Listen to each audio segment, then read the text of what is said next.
ನಮಸ್ಕಾರ, ನೀವು ನೋಡ್ತಾ ಇದ್ದೀರಾ ಸುಮನ್ ಟಿವಿ ಕನ್ನಡ. ನಾನು Mahesh ಎಂಧಳ್. For business and personal promotions, please contact 9686376663. ವೀಕ್ಷಕರೇ, ರಾಜ್ಯ ಕಾಂಗ್ರೆಸ್ ಸರ್ಕಾರದಲ್ಲಿ ಅಲ್ಲೋಲ ಕಲ್ಲೋಲ ಆಗುವ ಲಕ್ಷಣಗಳು ದಟ್ಟವಾಗಿ ಕಾಣಿಸ್ತಾ ಇದೆ. ಸಿಎಂ ಬದಲಾವಣೆ ಆಯಿತು, ಹೊಸ ಸಂಪುಟ ಸಚಿವರೂ ಬಂದರು. ಆದರೆ ಈ ಹೊಸ ಸಂಪುಟ ಸಚಿವರಲ್ಲಿ ಅಸಮಾಧಾನ ಸ್ಫೋಟಗೊಂಡಿದೆ. ನಿನ್ನೆಯಷ್ಟೇ ಡಿ.ಕೆ. ಶಿವಕುಮಾರ್ ಅವರು ಖಾತೆಗಳನ್ನು ಹಂಚಿಕೆ ಮಾಡಿದರು. ಆ ಖಾತೆಗಳನ್ನು ಹಂಚಿಕೆ ಮಾಡಿದ ಬೆನ್ನಲ್ಲೇ ರಾಮಲಿಂಗಾರೆಡ್ಡಿ ಅವರು ರಾಜೀನಾಮೆ ಕೊಟ್ಟರು. ಯಾಕೆ ರಾಜೀನಾಮೆ ಕೊಟ್ಟರು? ಡಿ.ಕೆ. ಶಿವಕುಮಾರ್ ಅವರು ಈ ಹಿಂದೆ 2 ವರ್ಷಗಳ ಹಿಂದೆ ರಾಮಲಿಂಗಾರೆಡ್ಡಿ ಅವರಿಗೆ ಒಂದು ಪ್ರಾಮಿಸ್ ಅನ್ನ ಮಾಡಿದ್ರು. ಆ ಪ್ರಾಮಿಸ್ ಅನ್ನ ಡಿ.ಕೆ. ಶಿವಕುಮಾರ್ ಅವರು ಉಳಿಸ್ಕೊಳ್ಳಿಲ್ಲ ಅಂತ ಹೇಳಿ ರಾಜೀನಾಮೆ ಕೊಟ್ಟಿದ್ದಾರೆ. ಈಗ ಕೊಟ್ಟಿರುವಂತಹ ಖಾತೆಯ ಬಗ್ಗೆ ಅಸಮಾಧಾನ ಇದೆ, ಹೀಗಾಗಿ ರಾಜೀನಾಮೆ ಕೊಟ್ಟರು.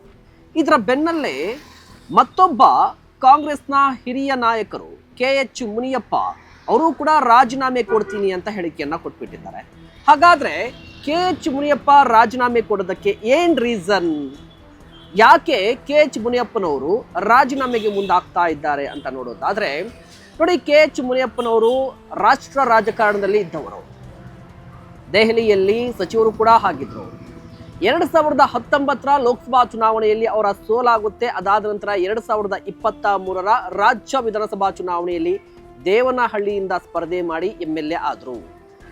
ಅದಾದ ನಂತರ ಸೀನಿಯಾರಿಟಿ ಕಾರಣಕ್ಕಾಗಿ ಅವರನ್ನ ಸಚಿವರನ್ನಾಗಿ ಮಾಡಿದ್ರು, ಆಹಾರ ಸಚಿವರಾಗಿದ್ರು.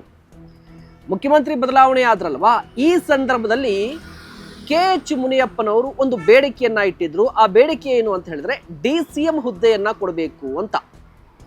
ಯಾಕೆ DCM ಅಂತ ಹೇಳಿದ್ರೆ, ಕೆ.ಎಚ್. ಮುನಿಯಪ್ಪನವರು ಸಾಕಷ್ಟು ವರ್ಷಗಳಿಂದ ಕಾಂಗ್ರೆಸ್ ಪಕ್ಷದಲ್ಲಿದ್ದಾರೆ, ಸೀನಿಯಾರಿಟಿ ಇದೆ.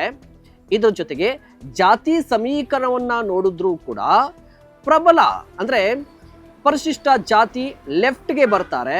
ಸೊ ಪರಿಶಿಷ್ಟ ಜಾತಿ ಕಂಪ್ಲೀಟ್ ಕಾಂಗ್ರೆಸ್ ಪರವಾಗಿದೆ. ಜಾತಿ ಸಮೀಕರಣ, ಇದರ ಜೊತೆಗೆ ಸೀನಿಯಾರಿಟಿ, ಈ ಎಲ್ಲವನ್ನ ನೋಡಿ ನನಗೂ ಕೂಡ DCM ಸ್ಥಾನವನ್ನ ಕೊಡಬೇಕು ಅಂತ ಹೇಳಿ ಒಂದಿಷ್ಟು ಪ್ರಯತ್ನವನ್ನ ಮಾಡಿದ್ರು. ಆದರೆ ಹೈಕಮಾಂಡ್ DCM ಸ್ಥಾನವನ್ನ ಕೊಡೋದಿಲ್ಲ ಅಂತ ಹೇಳಿತು. ಬದಲಿಗೆ ಖಾತೆಗಳನ್ನ ಹಂಚಿಕೆ ಮಾಡುವಂತಹ ಸಂದರ್ಭದಲ್ಲಿ ಪ್ರಬಲ ಖಾತೆಯನ್ನ ಕೊಡುವುದಾಗಿ ಆಶ್ವಾಸನೆಯನ್ನ ನೀಡಿತ್ತು. ಕೇವಲ ಕಾಂಗ್ರೆಸ್ನ ಹೈಕಮಾಂಡ್ ಮಾತ್ರ ಅಲ್ಲ, ಡಿ.ಕೆ. ಶಿವಕುಮಾರ್ ಅವರು ಕೂಡ ಈ ರೀತಿಯಾಗಿ ಪ್ರಾಮಿಸ್ ಮಾಡಿದ್ರು ಕೆ.ಎಚ್. ಮುನಿಯಪ್ಪನವರಿಗೆ. ನೋಡಿ, ಕೆ.ಎಚ್. ಮುನಿಯಪ್ಪನವರು ಆರಂಭದಿಂದಲೂ ಕೂಡ, ಅಂದ್ರೆ ಈ ಕಳೆದ 3 ವರ್ಷದಲ್ಲಿ ಸಿದ್ದರಾಮಯ್ಯ ಅವರಿಂದ ಅಂತರವನ್ನ ಕಾಯ್ದುಕೊಂಡು ಡಿ.ಕೆ. ಶಿವಕುಮಾರ್ ಅವರ ಪರವಾಗಿ ನಿಂತ್ಕೋತಾ ಇದ್ರು. ಡಿ.ಕೆ. ಶಿವಕುಮಾರ್ ಅವರ ಆಪ್ತ ವಲಯದಲ್ಲಿ ಗುರುತಿಸ್ಕೋತಾ ಇದ್ರು. ಡಿ.ಕೆ. ಶಿವಕುಮಾರ್ ಅವರಿಗೆ ಒಂದಿಷ್ಟು ಮಾರ್ಗದರ್ಶನವನ್ನ ಕೊಡ್ತಾ ಇದ್ರು. ಸೊ ಡಿ.ಕೆ. ಶಿವಕುಮಾರ್ CM ಆದ್ರೆ ನಾನ್ DCM ಆಗ್ತೀನಿ ಅನ್ನುವಂತಹ ಇರಾದೆಯನ್ನ ಅಥವಾ ಆ ರೀತಿಯ ಲೆಕ್ಕಾಚಾರವನ್ನ ಹಾಕೊಂಡಿದ್ದಂತಹ ನಾಯಕ ಕೆ.ಎಚ್. ಮುನಿಯಪ್ಪನವರು. ಡಿ.ಕೆ. ಶಿವಕುಮಾರ್ ಅವರೇನೋ CM ಆದ್ರು, ಬಟ್ ಕೆ.ಎಚ್. ಮುನಿಯಪ್ಪನವರು DCM ಆದ್ರ ಆಗ್ಲಿಲ್ಲ. ಸೊ DCM ಸ್ಥಾನ ಕೊಡ್ಲಿಲ್ಲ. ಅಟ್ಲೀಸ್ಟ್ ಈ ಖಾತೆ ಹಂಚಿಕೆ ಅಂತ ಬಂದಂತಹ ಸಂದರ್ಭದಲ್ಲಿ ಒಂದು ಪ್ರಬಲ ಖಾತೆಯನ್ನ ಕೊಡಬೇಕು ಅಂತ ನಿರೀಕ್ಷೆಯನ್ನ ಹೊಂದಿದ್ರು. ಆ ರೀತಿಯಾಗಿ ಡಿ.ಕೆ. ಶಿವಕುಮಾರ್ ಅವರು ಪ್ರಾಮಿಸ್ ಮಾಡಿದ್ರು. ಬಟ್ ಈಗೇನಾಗಿದೆ ಅಂತ ಹೇಳಿದ್ರೆ, ಈ ಹಿಂದೆ ಇದ್ದಂತ ಆಹಾರ ಖಾತೆಯೇ ಅವ್ರಿಗೆ ಸಿಕ್ಕಿದೆ. ಅವರು ಎಕ್ಸ್ಪೆಕ್ಟ್ ಮಾಡ್ತಾ ಇದ್ದದ್ದು ಲೋಕೋಪಯೋಗಿ ಇಲಾಖೆ, ಆ ಇಲಾಖೆ ಅಥವಾ ಆ ಖಾತೆ ಸಿಕ್ಕಿಲ್ಲದ ಕಾರಣಕ್ಕಾಗಿ ಕೆ.ಎಚ್. ಮುನಿಯಪ್ಪನವರು ಮುನಿಸಿಕೊಂಡು ರಾಜೀನಾಮೆಗೆ ಮುಂದಾಗಿದ್ದಾರೆ. ಹಾಗಾದ್ರೆ ಮುಂದೇನಾಗುತ್ತೆ? ಕೆ.ಎಚ್. ಮುನಿಯಪ್ಪನವರು ನಿಜವಾಗ್ಲೂ ಕೂಡ ರಾಜೀನಾಮೆ ಕೊಡ್ತಾರಾ ಇಲ್ವಾ? ನಿಮ್ಮ ಅಭಿಪ್ರಾಯವೇನು? ದಯವಿಟ್ಟು ತಿಳಿಸಿ. ಇಂತಹ ಮತ್ತಷ್ಟು ಕಂಟೆಂಟ್ಗಾಗಿ ನೋಡ್ತಾ ಇರಿ ಸುಮನ್ ಟಿವಿ ಕನ್ನಡ. ನಮಸ್ಕಾರ.